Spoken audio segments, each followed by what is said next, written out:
बाद दूसरी सरकार आ गई, क्या आप उसकी गारंटी लेंगे कि जनता ने दूसरी गारंटी को सरकार को चुन लिया और वो किसानों की समस्या या सामाजिक समस्याओं को निराकरण करेगी?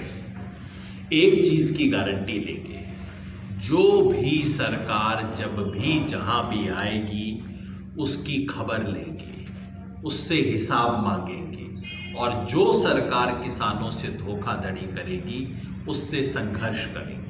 संयुक्त किसान मोर्चा से जुड़े हुए संगठनों का कम से कम ये ट्रैक रिकॉर्ड रहा है। पंजाब से जब आए तो कहा गया बीजेपी विरोधी है। मैंने याद दिलाया भैया उससे कुछ महीना पहले हमने अमरिंदर सिंह के घर के बाहर भी डेरा डाला था। हरियाणा में हमने सरकार की बाजरा नीति पे प्रश्न उठाया, तो राजस्थान में जाके भी वहाँ की सरकार के बारे में प्रश्न उठाया। तो संयुक्त किसान मोर्चा किसी एक पार्टी विशेष के लिए या किसी और पार्टी विशेष के लिए प्रचार का मोर्चा नहीं है। ये आपात धर्म के रूप में, जिस तरह से हमने बंगाल में किया था, बंगाल में भी हमने यही किया था, जाके कहा था किसान विरोधी भाजपा को सजा दो, किसे वोट दो हमें मतलब नहीं है, किस तरह से सजा दो वोटर खुद समझदार है, हमसे ज़्यादा जानता है, स्थानीय परिस्थिति वो हमसे बेहतर समझता है, वो करेगा। हम किसी पार्टी की गारंटी तो नहीं लेंगे, लेकिन हम संघर्ष करेंगे हर किसान विरोधी पार्टी और हर किसान विरोधी नीति की, इसकी गारंटी हम जरूर लेंगे। प्रदेश में इन्होंने कोशिश नहीं की कि 5 साल में जो इन्होंने सत्ता चलाई है उस सत्ता के आधार पे, अनुभव के आधार पे जानते कि उत्तर प्रदेश के किसान की क्या दिक्कत है, क्या तकलीफ है, क्या समस्याएं हैं, क्या उन समस्याओं में कुछ इजाफा हुआ है, उसमें बजट घटेगा बढ़ेगा, ऐसी कोई एफर्ट इस संकल्प पत्र में कम से कम किसान के प्रति तो नहीं देखा। मैं गन्ने के ऊपर इनका जो दृष्टिकोण है उसके ऊपर बात करूँगा। पश्चिमी यूपी में अगले 2 दिन चुनाव हो रहा है, गन्ना बेल्ट है, हमें किसानों को लगातार 5 साल से ठगा गया है। आज जो संकल्प पत्र जारी हुआ है उसमें कहा गया है, जैसे योगेंद्र भाई ने बताया कि 14 दिन में भुगतान का वादा किया गया है और देरी पे ब्याज को देने की प्रावधान किया गया है। लेकिन हमें पता है कि संसद में सरकार ने कहा है कि 3,752 करोड़ रुपये पिछला पेंडिंग। ऐसे ही एक वादा पिछली बार प्रधानमंत्री करके गए थे उत्तर प्रदेश के किसानों से, गन्ना किसानों से, और उन्होंने कहा था कि हम एक चौधरी चरण सिंह के नाम से एक कोष बनाएंगे, जिस कोष की मदद से उत्तर प्रदेश के गन्ना किसानों को समय पे भुगतान किया जाएगा। ना तो वो कोष बना, ना ही भुगतान समय पे हुआ। ऐसा ही एक झूठ आज दोबारा एक संकल्प पत्र में दूसरे तरीके से दिखा रहे हैं कि 5,000 करोड़ का एक फंड बनाया जाएगा जिससे गन्ना मिलों का जीर्णोद्धार किया जाएगा। तो पिछले वाला तो गायब है जिससे किसानों को पेमेंट होना था, अभी को किस तरीके से ये आधुनिकीकरण करेगी, ये शगुफा इन्होंने इस बात छोड़ा है। तीसरी बात जो करने पे है मुख्य जो हमें देखनी है कि हम गन्ना किसानों को एक खुद योगी सरकार का एक शासन आदेश है जो 2017 में जारी था, उसमें उन्होंने कहा था कि जो गन्ना है वो 2 तरह से मिल का, जो गन्ना मिल है वो 2 तरह से गन्ने का प्रोक्योरमेंट करता है। नंबर 1 वो किसान जो मिल के गेट के ऊपर गन्ना डालते हैं, और एक वो किसान है जो मिल के जो निर्धारित सेंटर है उनके ऊपर गन्ना डालते हैं। लगातार हम किसानों की ये आवाज़ रही है कि हमारे साथ जो धोखा है, छल है, कि हमसे जो मील का सेंटर है वहाँ से और जो मील तक का जो डिस्टेंस है उसके ऊपर गन्ना किसानों से भाड़ा लिया जाता है मील के द्वारा। ये अपने आप में एक बहुत एक धोखा है, एक तरीके का फरेब गन्ना किसान के साथ होता है।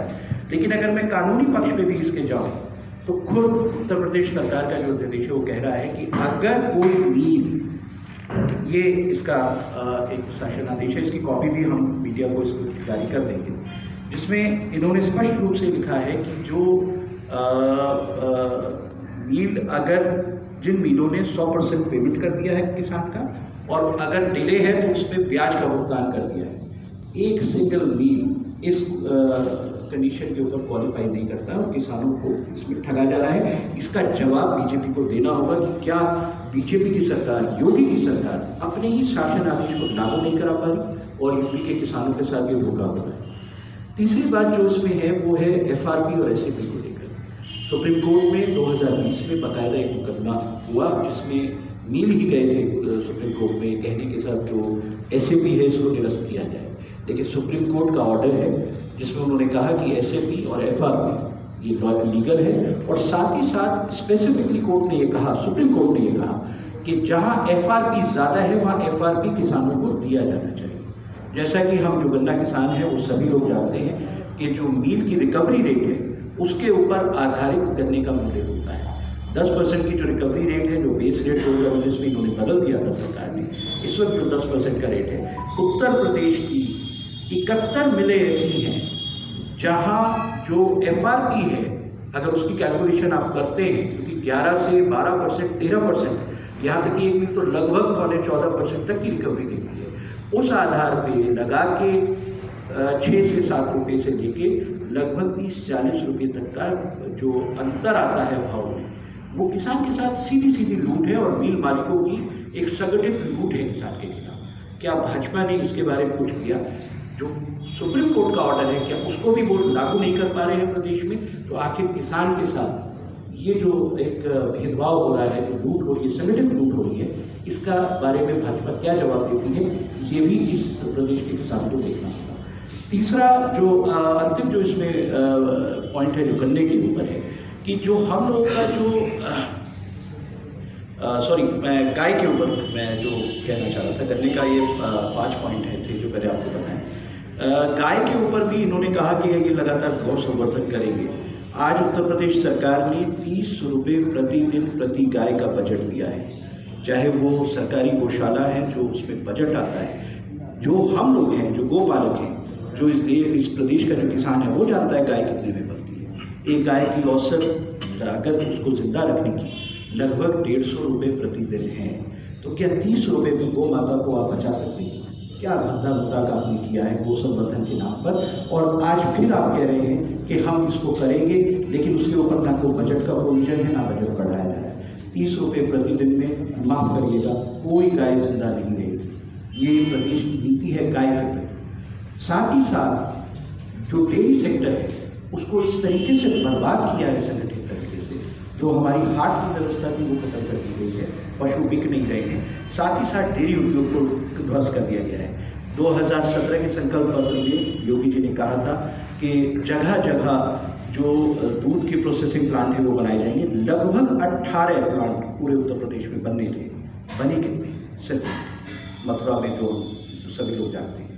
तो ये जो धोखा है, और एक चीज़ और बड़ी हास्यास्पद बात इन्होंने कही अपने आज के संकल्प पत्र में कि उत्तर प्रदेश को देश का नंबर 1 दूध उत्पादन राज्य बनाया जाएगा।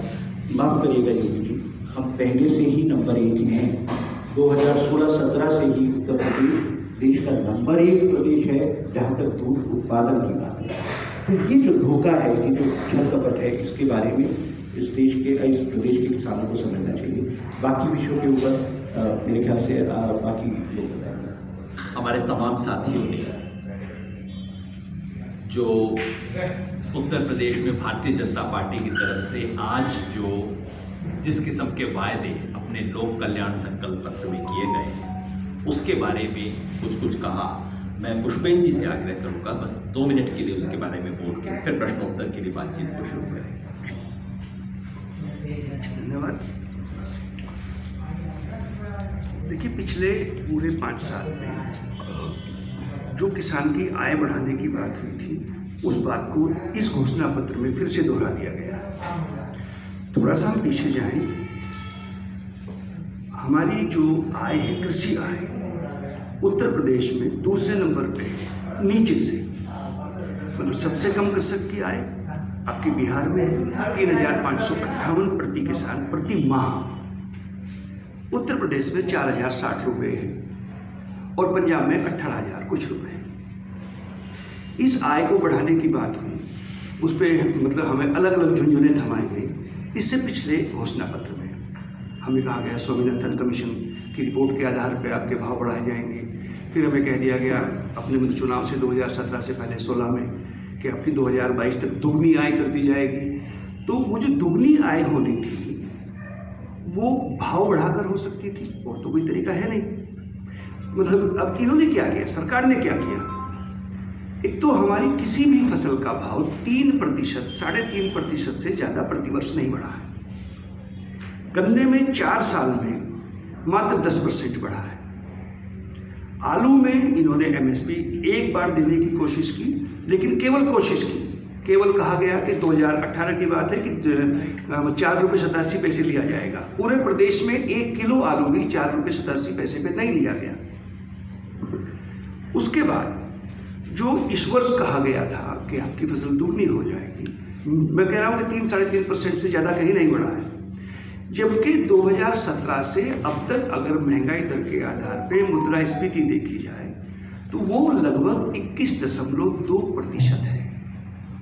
यानी अगर हमारे भाव 21.2% बढ़ जाते तो हम आज की स्थिति में भी ये कहते हैं कि 7 साल मतलब हमारे भाव 5 साल पुराने हैं, लेकिन वो तो हुआ ही नहीं है। अब इस साल जो घोषणा की गई है कि हमें 14 दिन में भाव दे दिया जाएगा, 14 दिन के बाद ब्याज दे दिया जाएगा, इस पे अगर हम दोबारा से यकीन करें तो मेरे विचार से ये उचित नहीं होगा। हम एक बार धोखा खा चुके हैं, 2 बार धोखा खा चुके हैं, 100 बार धोखा नहीं खाएंगे। और इस बार हम अपने किसानों से यही अपील करेंगे कि इस बार भाजपा को वोट ना दें, भाजपा को सजा दें।